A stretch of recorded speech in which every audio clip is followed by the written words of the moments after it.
Hello guys, जैसे मैंने पहले बताया था कि बीएसएनएल और एमटीएनएल का जो पे स्केल का कंपैरिजन है वो हम लोग आप लोगों के सामने लाते रहेंगे।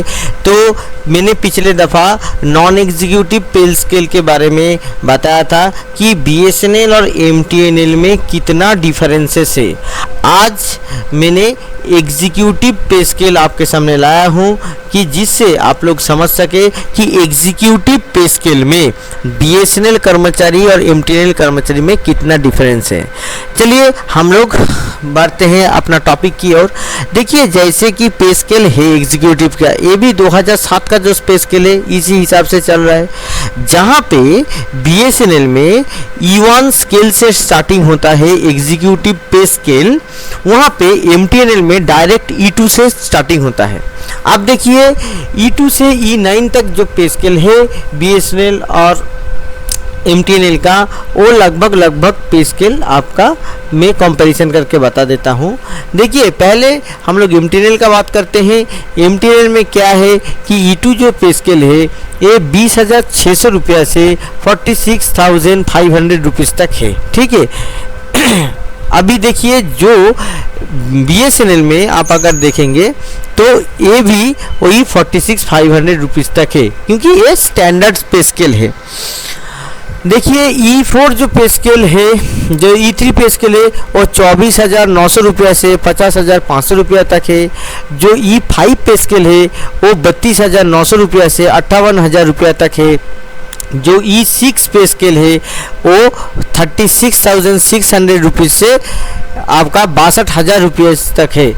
और जो E7 पे स्केल है आपका वो 43,200 रुपया से 66,000 रुपया तक है। और E9 जो पे स्केल है वो 62,000 रुपया से 80,000 रुपया तक है।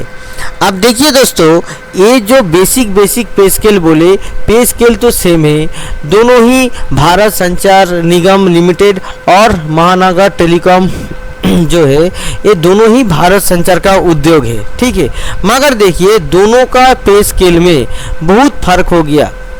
अभी क्या है कि अगर कोई जेटीओ ज्वाइन करता है बीएसएनएल में, तो उनको क्या होता है कि E1 स्केल में ज्वाइन करना पड़ रहा है।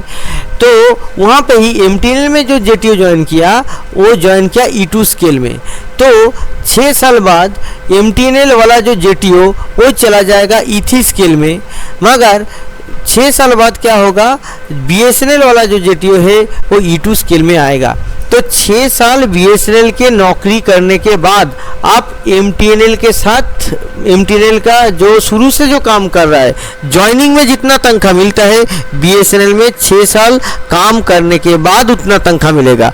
तो ये जो 6 साल का जो डिफरेंस हो गया आपका सर्विस में, तो ये 6 साल का डिफरेंस कभी भी नहीं मिटेगा। हालांकि ये बात अलग है कि अभी जो एमटीएनएल का जो वित्तीय स्थिति है वो बहुत ही ख़राब चल रहा है। बहुत ज़्यादा मार्केट में लोन हो गया है, और जो शेयर मार्केट में जो स्टॉक्स था उसको भी कॉल ऑफ कर दिया जा रहा है और उनका पैसा सरकार मिटा देगा। अब क्या हो रहा है कि एमटीएनएल का जो संपत्ति है, जो क्वार्टर है, वो सबको नीलाम करके यहाँ पे मोनेटाइज करके जो पैसा जुटाने का कोशिश किया जा रहा है। और एमटीएनएल का जो भी कर्मचारी है वो लोगों को डेपुटेशन में बीएसएनएल के पास दे दिया गया है। अभी बीएसएनएल क्या करेगा, जिसका मैंने भी पिछले दफ़ा वीडियो बनाया था कि बीएसएनएल ही एमटीएनएल का जो ऑपरेशंस है वो ऑपरेशंस मैनेज करेगा। एमटीएनएल कंपनी का वजूद रहेगा, मगर एमटीएनएल का पूरा ऑपरेशन बीएसएनएल करेगा और एमटीएनएल का कर्मचारी डेपुटेशन में बीएसएनएल के पास आ जाएगा। अभी देखिए दोस्तों, यहाँ पे एक मुद्दा आता है कि जो कर्मचारी एमटीएनएल का है, सेम ग्रेड का कर्मचारी, यानी कि आप सोचिए कि अगर एमटीएनएल में कोई जेटीओ है E2 स्केल का, तो वो बीएसएनएल का E1 स्केल का जेटीओ के साथ उनका सेम मिलता है तनख्वाह।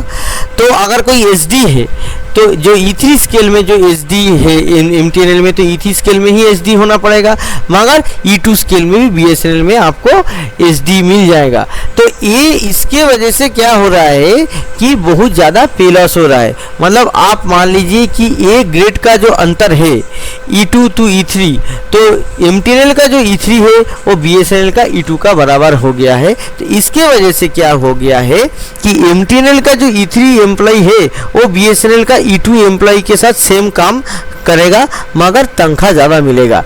ये एक डिस्क्रिमिनेटरी प्रैक्टिस है। एक ही मतलब दोनों कंपनी अगर अलग अलग मिनिस्ट्री के अंदर आता फिर भी समझ में आता नहीं, दोनों ही टेलीकॉम मिनिस्ट्री के अंदर आता है, दोनों ही टेलीकॉम कंपनी है, मगर MTNL के पास ये फ़ायदा है क्योंकि MTNL पहले नवरत्ना कंपनी था और BSNL मिनी रत्ना कंपनी था। चलिए दोस्तों, अब हम लोग देखते हैं कि ये स्केल का जो माजरा के बारे में हम लोग बता रहे हैं वो क्या है। देखिए, ये जो आपका ग्रेड पे पहले सिस्टम होता था वो जो है 2007 में जो पे स्केल लागू हुआ और जो 2005-3-2009 का जो है ऑर्डर यहाँ पे आप लोग देख सकते हैं अपना स्क्रीन पे, तो वहाँ पे क्या हुआ, आइडिया स्केल हो गया। अभी आइडिया स्केल होने के बाद क्या हुआ कि आपका जो ग्रेड पे का जो कॉन्सेप्ट है, एक ग्रेड पे का कॉन्सेप्ट आपका चला गया। ठीक है, अभी दोस्तों देखिए, आप अगर रेलवे या दूसरा सरकारी कंपनी के साथ अगर कंपैरिजन करना चाहते हैं तो वो ग्रेड पे वाला जो सिस्टम है आप उसके साथ अनुमान लगा सकते हैं। यानी कि जो E2 स्केल है वो 4800 रुपया वाला E2 स्केल है। E2 स्केल किसको मिलता है, 4800 रुपया किसको मिलता है, जो जेई होता है, रेल में जो जेई पोस्ट में जाता है लोग, वो लोगों को 4800 वाला मिलता है। ठीक है, जो स्टेशन मास्टर है वो लोगों को 4800 वाला मिलता है। अभी देखिए, जो E3 स्केल है यानी कि 24,900 से 50,500 रुपया, ये मैं प्री रिवाइज स्केल का बात कर रहा हूँ। जो नया जो वेतन संशोधन हुआ उसका मैं बात नहीं कर रहा हूँ, जो पे कमीशन हुआ उसका मैं बात नहीं कर रहा हूँ। उस स्केल का हिसाब से अगर आप लोग देखेंगे 2006 का जो पे स्केल है केंद्रीय सरकार का, तो उसमें जो 5400 जो है 5400 वाला जो स्केल है, ये किसको मिलता था, ये मिलता था आपका जो सीनियर सेक्शन इंजीनियर का स्केल होता था। तो देखिए, सीनियर सेक्शन इंजीनियर का जो स्केल होता था ये होता था कि ये ग्रेजुएट वाला स्केल होता था, और जेई वाला जो स्केल होता था वो डिप्लोमा वाला स्केल होता था पहले।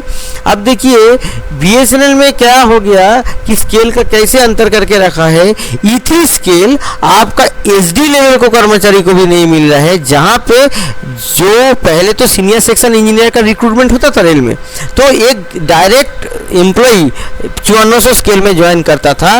मगर BSNL में कैसा हालत है आप देखिए स्केल का कि SD रैंक का आदमी मतलब 12 साल नौकरी के बाद वो E3 स्केल में जा रहा है। हालांकि उससे थोड़ा बेटर हो गया MTNL का हालत, क्योंकि MTNL में क्या है, MTNL में है कि जो डायरेक्ट हो रहा है वो E2 स्केल में जा रहा है, यानी कि E3 से एक स्टेप नीचे। तो इसके वजह से क्या हुआ, MTNL भले लॉस में चल रहा है, मगर एम्प्लॉई का जो हालत है वो BSNL का एम्प्लॉई से थोड़ा बहुत बेटर वो लोगों को पैसा मिल रहा है। अभी जो एग्जीक्यूटिव पे स्केल का जो खासियत है कि एग्जीक्यूटिव पे स्केल में स्टैग्नेशन का प्रॉब्लम नहीं है। अगर स्टैग्नेशन का प्रॉब्लम होता तो और भी ज़्यादा प्रॉब्लम होता। हालांकि एग्जीक्यूटिव स्केल में स्टैग्नेशन नहीं है क्योंकि नेक्स्ट स्केल टच हो जाता है। तो दोस्तों, इसी तरीके वीडियो के लिए मेरा चैनल को सब्सक्राइब कीजिए। नमस्कार।